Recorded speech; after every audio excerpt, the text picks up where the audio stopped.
After reading Eat, Pray, Love, I asked myself, why am I not living with passion? What's my excuse? I asked myself the question, what do I desire? And decided to make a list of all the things I want to do one day in life.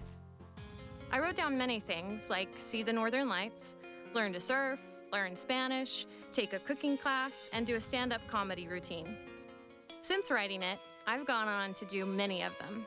I've been skydiving, I went and volunteered in Mississippi after Hurricane Katrina, and in Africa. Here I am with a village chief in Ghana. I have ridden a motorcycle, and I am training for a half marathon. And I've been taking tap dancing lessons, which I love. These experiences have transformed me. Now I have a greater sense of who I am and what I want. Isn't that a big question, Audrey? Yes. What do you want? Yeah. The last time Elizabeth was here, she was saying that that should be a part of our daily ritual to ask, what do you really, really, really want? You need to say it 3 times. And so was that a hard question for you at first? Well, I think it was surprising because I had never really posed it to myself. I hadn't given myself that permission. But once I did, I sort of gave myself this limitless thing, like, well, let's think of things you might consider doing. Like, don't commit, just like let your imagination go free.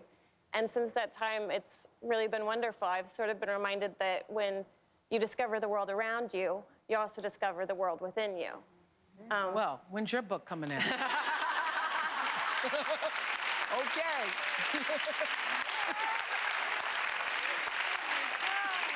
Yes? Well, I wanted to ask a question if I could. Go ahead, please do. Well, I've had this list, and as I've been going through all the things, I'm wondering, how do I accomplish all those things and go through the list without becoming self-centered?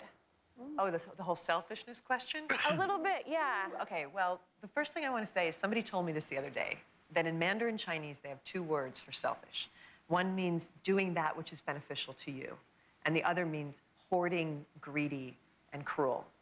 And I think it's an etymological problem in English that we've taken those 2 entities and we've pushed them together into one. So we automatically think that anything that we do that's beneficial to ourselves is hoarding, greedy, and cruel in some way. And I think it's actually not the case. What you need to do is look at those things and ask, are any of these things, by learning to skydive, am I being cruel, greedy, and hoarding to anybody else? Or is it beneficial to me? And in fact, it's kind of the opposite, because when you operate from a place of doing those things that help you step into your own worth, you know, when you fill up your own skin with yourself, that alone becomes your offering. And every single person that you meet, you transmit that to, and you communicate that, and you give them courage even if you never speak to them again, because they see it in you. And that alone is enough of a generous offering. Okay. Kind of bring out the best in others by seeking your best. Be a good example, you know? Be a good example for how to live a happy, wonderful, blessed life.